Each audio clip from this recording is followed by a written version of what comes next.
If we strip away all the environmental factors like culture and childhood, and we're discussing compatibility, then what is going to be left? What remains are going to be biological factors such as your personality traits. But let's also get real. Chemistry and compatibility are not the same thing. You might have chemistry with someone, but you're not compatible. In our modern world, I think we often confuse these two things, and increasingly we set higher and higher expectations for our partners as we know that more and more people are single today than ever. Our friends, our family, movies, and social media are constantly bombarding us with their different advices of how to find the one.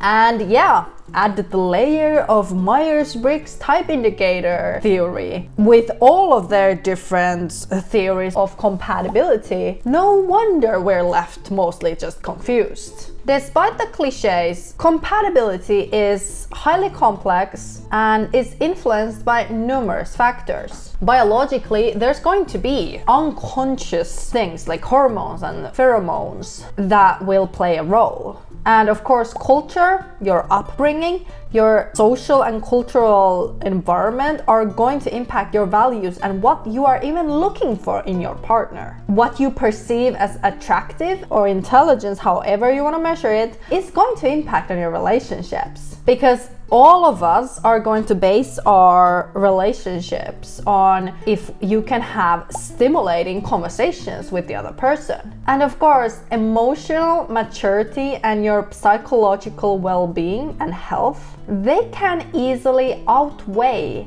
personality traits when it comes to compatibility. Your personal goals has to align with your partner, your life situation might vary what you are even seeking for, and of course, you need honest and open communication to make anything work.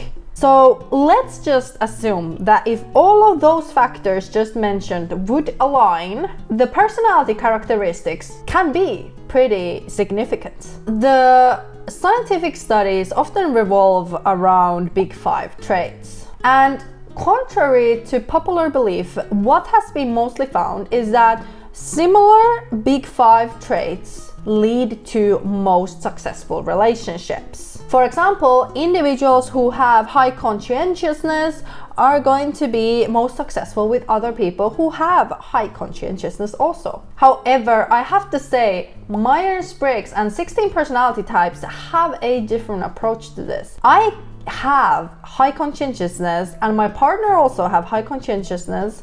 We both have extremely different, distinct personality characteristics, but according to Big 5, we would be similar. So remember that Big 5 and MBTI are 2 different theories. Well, in the MBTI community, there are at least 2 theories that are being discussed. First one is the golden pair theory, that the one that is your opposite is going to be the best for you. And the other theory is that the more similar you are, the better. One of these studies is this article I found that discusses compatibility between the types. In this research, they showed that the strongest match or compatibility is between similar types. Like for example, ENTJ, it would be another ENTJ or an ESTJ, for example. What do you have to know from this? Well, first of all, look at how the research was conducted.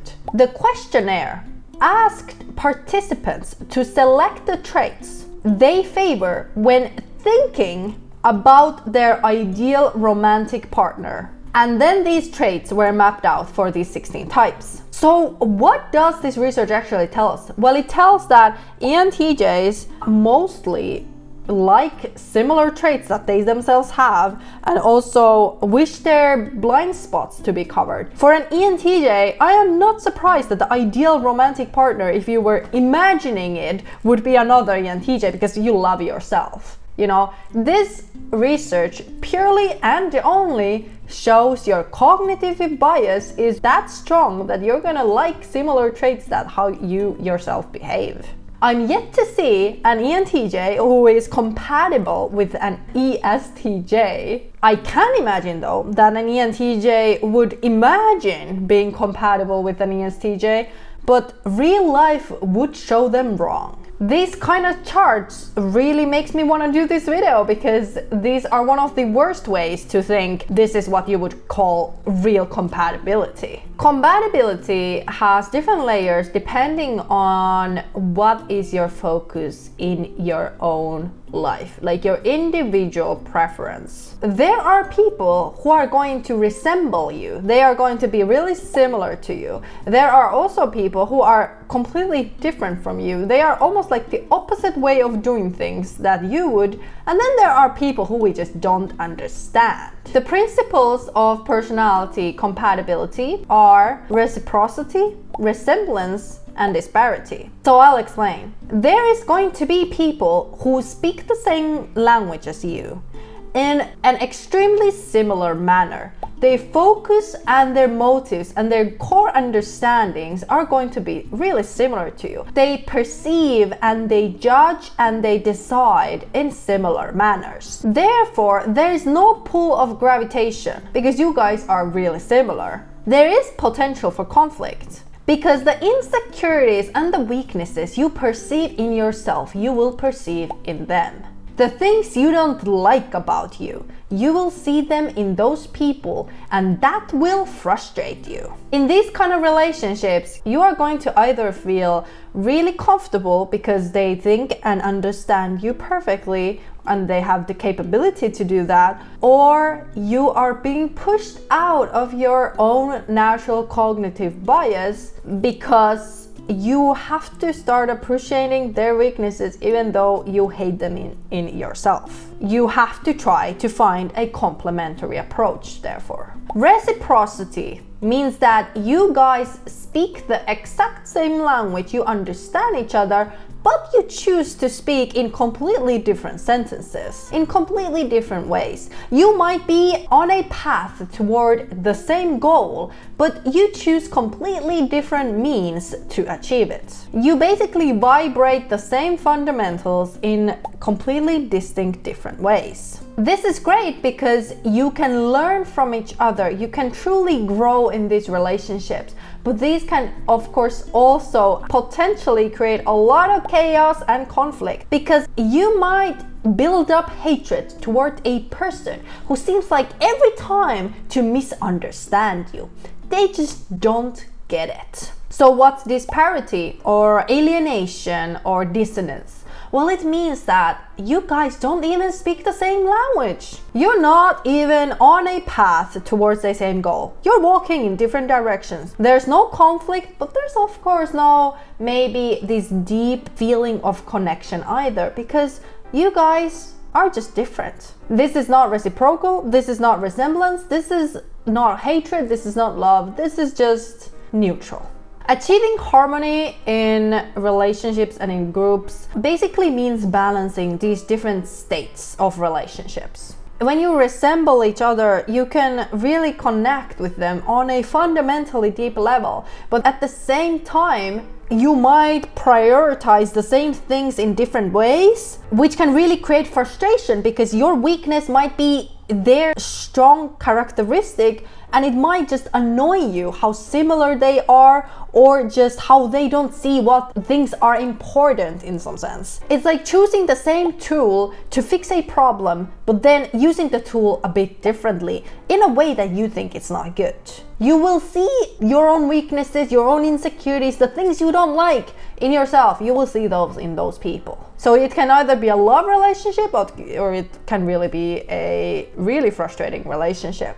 But what I've noticed really, people in resemblance relationship might not even notice how much they resemble each other. We take it for granted that other people are like us. And it's really hard sometimes to notice that even though we have a lot of arguments and we disagree with each other a lot, our basic fundamentals and characteristics can be the same. We just really argue over them all the time. That can mean that you guys still resemble each other even if you disagree with each other. So that's something really important to know.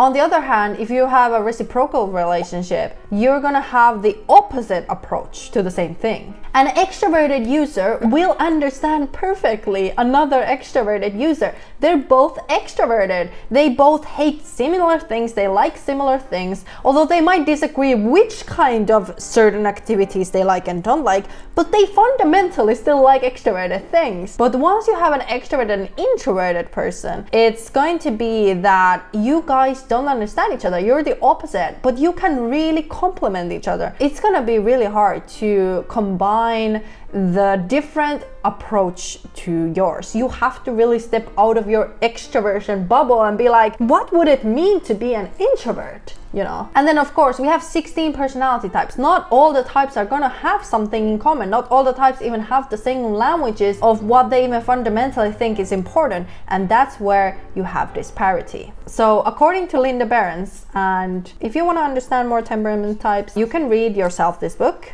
Introduction to Temperaments. So here is a comparison of the temperaments. So there are 4 different basic temperaments, and all those 4 temperaments are gonna have different roles in society. They're gonna work differently. They're gonna have different fundamentals, different core needs and motivations. So let's understand the relationship with each other. So the anti-temperament, for example, want to understand the world and concepts through knowledge. NFs want to understand the world and concepts through metaphors and symbols, let's say. So they're both looking fundamentally for the same thing, but their approach to it is different. They are reciprocal complementary temperaments. NTs are going to resemble another NTs, and NFs are going to be reciprocal when it comes to NTs. But if we're talking about, let's say, SPs are going to be focusing on something completely different. SPs and SJs are going to be focusing more on society. SJs more about the changes in society and groups. SJs are mostly people focused, and SPs want to impact. They want to have freedom and impact on societies, and they definitely act on that. SJs and SPs have a lot in common. They're both focused on the societal things or group focused things, and they're gonna balance each other out. Other one is looking for belonging, other one is looking for freedom. They're complementary for each other. So therefore SJs and SPs are reciprocal complementary. So these are kind of the basis when it comes to 16 personality types and compatibility. For example, let's use one type as an example. Let's look at the chart for ENTJs. They have similar cognitive bias with these 4 types that they have resemblance relationship with. They have a reciprocal, so the opposite cognitive bias with these other personality types on the other side. So they speak the same language in completely different ways. And from high to down is going to be how compatible you are with them. In the middle, we have personality types that have both similar cognitive functions than they do, but also different, so complementary cognitive functions. According to temperament theory, NTs are going to want to be with other NTs, or complementary, they want to be with NFs mostly. Okay, this is not about wanting anything. This is more about just complementing. This is just more about just do you speak the same language or not. So that's why we're gonna have NTs and NFs higher up, SPs and SJs down. ENTJ's first leading function is extroverted focused thinking decision making function. The first function is the function that your personality type is going to use over 90% of the time. So that's gonna be the most important. The other functions are also important, but if this one is not working, then most of your life is not gonna be working. So an extroverted thinking focused function is gonna be looking for an complementary introverted judging function and decision making function. So it's either going to be looking a thinking function or a feeling function. That's why we have introverted thinking like INTP or introverted feeling like INFP in the middle up. So why is ISTP or ISFP not up there? Because their temperament, so core fundamentals are different. That's why they're more down there. So what are the most compatible types with ENTJs? If you want a reciprocal relationship, it's going to be INTP first, then ENTP.